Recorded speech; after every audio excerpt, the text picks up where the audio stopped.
नमस्कार। मैं अविनाश काकड़े। मेरे एक दोस्त ने मुझे सवाल पूछा था कि 5 इलेक्शनों में किसानी मुद्दा और कृषि के कानून मुद्दा क्यों नहीं बने। 5 स्टेट के इलेक्शन है, उसमें आसाम है, उसमें वेस्ट बंगाल है। वेस्ट बंगाल तो सबसे बड़ा एग्रीकल्चर स्टेट है हमारे। तमिलनाडु है, पांडिचेरी और केरल में है। आपको ये बता देता हूँ कि ये पांचों स्टेट में एमएसपी का बहुत विशेष प्रभाव नहीं है। छोटी जोत है और कुछ जो ऐसी फसलें होती है जिसका एमएसपी से कोई ज़्यादा लेना देना नहीं होता है। पहली बात तो ये है। और दूसरी बात यह है कि मुद्दा मोदी थोड़ी बनाएगा, ना अमित शाह बनाएंगे। विरोधी पार्टी ने बनाना चाहिए था मुद्दा। तो विरोधी पार्टी तो बोलने से घबराती है, विरोधी पार्टी बोलती नहीं है। किसानों के बारे में किसी को कोई पड़ी नहीं है। और जो किसान नेता है उनको वहाँ मीटिंगें नहीं करने दिए, क्योंकि इलेक्शन कमीशन और वो सब उनके लिए प्रतिबंध था, क्योंकि हमारे जाने से तो कोरोना बढ़ सकता था वहाँ। उनके जाने से कोरोना नहीं बढ़ता। कोरोना भी चमत्कारी बीमारी है, यानी रात भर होती है, दिन में नहीं होती। ये जलसों में नहीं होती है, ये रैलियों में नहीं होती है, मगर स्कूल कॉलेज में होती है। ये सैटरडे संडे को बहुत ज़्यादा तीव्रता से फैलती है और 5 दिन वो छुट्टी लेती है दिन में। तो ये बहुत गजब की बीमारी है। ये बीमारी के कारण हम तो नहीं जा सके वहाँ। तो मुद्दा जिनको बनाना चाहिए था वो मुद्दा नहीं बना रहे। आपको समझ में नहीं आ रहा है कि 24/7 वाले ये विष प्रयोग करने वाले, विषीली प्रचार करने वाली ऐसी जो कौम है वो 24/7 प्रचार करती है। और जितनी विरोधी पार्टियां हैं ये बरसाती मेंढक जैसे आते हैं, बरसात में जैसे आते हैं उस तरीके से आते हैं। तो इन्होंने पूरा डिस्कोर्स हिंदू मुसलमान, राम रक्षा, 370 भैया इसी के ऊपर कर दिया। 3 तलाक इसके ऊपर कर दिया। आप मुझे बताइए कि किसान कानून बहुत अच्छा है तो इलेक्शन में वोट क्यों नहीं मांगा उसका नाम लेके? मोदी जी, मांगना चाहिए था ना वोट आपको कि किसान कानून अच्छे, उसके लिए वोट दो। आपने बोलना चाहिए, जैसे 370 के लिए आप बोलते हो, जैसे आप 3 तलाक के लिए बोलते हो, जैसे आप अभी जीएसटी बोलना बंद कर दिए, नोटबंदी बोलना बंद कर दिए, क्योंकि नोटबंदी से तो आतंकी हमला होता है। और एक सवाल बहुत गंभीरता से पूछता हूँ मैं कि जब भी बड़े इलेक्शन आते हैं, जब भी बड़ा कुछ होना होना रहता है हमारे यहाँ उलटफेर पॉलिटिकल, सैनिक क्यों मारे जाते हैं? हमारे पुलवामा में क्यों मारे गए थे? हमें गलवान घाटी में क्यों मारे गए थे? अभी छत्तीसगढ़ में क्यों मारे गए? कौन करता है उनका सौदा? कौन करता है उनकी हत्याओं का सौदा? और ये भावनिक आह्वान करके आप आपकी राजनीतिक रोटियां सेकते हो। मोदी जी, शोभा नहीं देता। आप वहां जाके कहते हो बांग्लादेश में कि मैं बांग्लादेश में उस आंदोलन में था। इधर बोलते हो आंदोलन जीवी है बाकी सारे लोग, और आप आंदोलन में थी। मुझे बताइए क्यों झूठ बोलते हो आप? क्योंकि बांग्लादेश के जो 3 पक्ष थे, बांग्लादेश को आज़ादी दिलाने में 3 पक्ष थे। एक थे पाकिस्तान के सोल्जर, एक थे हिंदुस्तान के सोल्जर, और एक था तीसरा पक्ष जो था बंगला मुक्ति वाहिनी। आप बताइए आप 3 में से किसके साथ थे? किसके साथ थे? और आप बोलते मैं अरेस्ट भी हुआ था, तो भारत तो उसके पक्ष में था, अरेस्ट करने का सवाल नहीं। तो क्या पाकिस्तान ने आपको अरेस्ट किया था? किसने अरेस्ट किया था? कितना झूठ बोलते हो, हर बात में झूठ, हर बात में झूठ। और ये झूठ आपका अच्छा लगता है कुछ लोगों को, आपके धने जो दलाल है, आपके जो भक्त है, उनको अच्छा लगता है। दलालों को ये समझ में नहीं आ गया, रेलवे के पहले लिखा होता था ये सार्वजनिक संपत्ति है, इसको नुकसान पहुंचाने वाले को कड़ी सजा होगी, मगर बेचने वाले को क्या सजा होगी ये नहीं लिखा था उन्होंने। वो गलत था, गलत हो गया।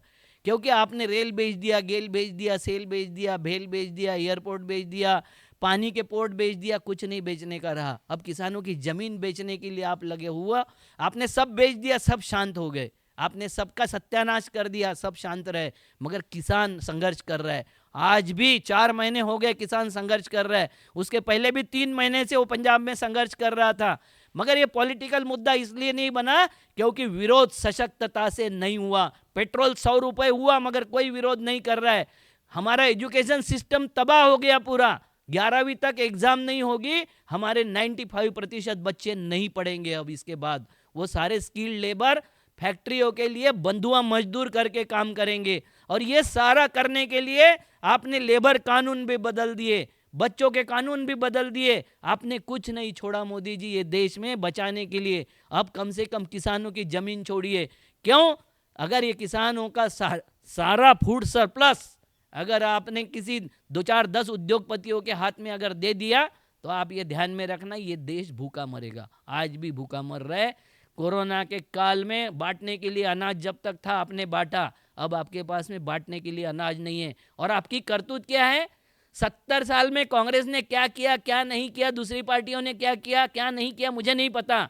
मगर 2013 का एक भाषण है सुषमा स्वराज जी का, उस भाषण में उन्होंने बोला था कि कांग्रेस ने जो फिगर दिए हैं वो गलत है। इस देश की गरीबी रेखा से नीचे, कांग्रेस बोल रही थी कि 27% लोग ही गरीबी रेखा से नीचे है।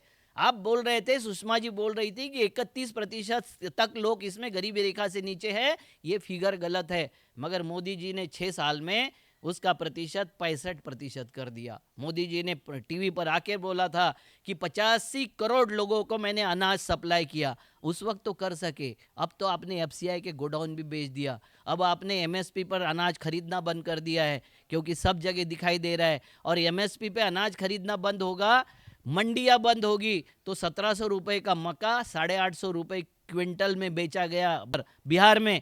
यही हालत पूरे देश में आप करने वाले हो। इसी तरीके से आपने देश को बर्बाद करने का ठान लिया। आपकी देशभक्ति यही है।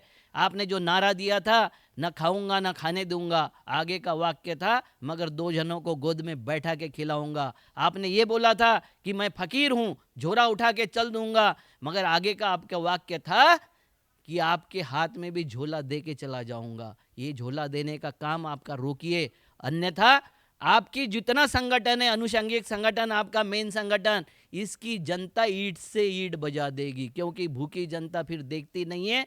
भूखी जनता को ना धर्म दिखाई देता है, ना भूखी जनता को अस्मिता दिखाई देती है। उसको चांद में भी रोटी दिखाई देती है। और ये हालत आपने बहुत जल्दी लाया है कि आज चांद में गरीबों को रोटी दिखाई देने लग गई है। और रोटी के लिए आपके धन पशुओं को कब रौंदा जाएगा, कब कूटा जाएगा, आपको भी नहीं समझेगा। आपके एमएलए और एमपी जगह जगह मार खा रहे। और फिर आपको एक बात बताता हूँ, गांधी हत्या के वक्त आपने 55 करोड़ का आरोप लगाया था गांधी पर, कि 55 करोड़ देने के लिए बोला, इसलिए गांधी को मारा है मैंने। क्योंकि आपने उस वक्त रोकने के लिए मारा था गांधी को। आपने तो 1250 करोड़ का वैक्सीन फ्री में दे दिया।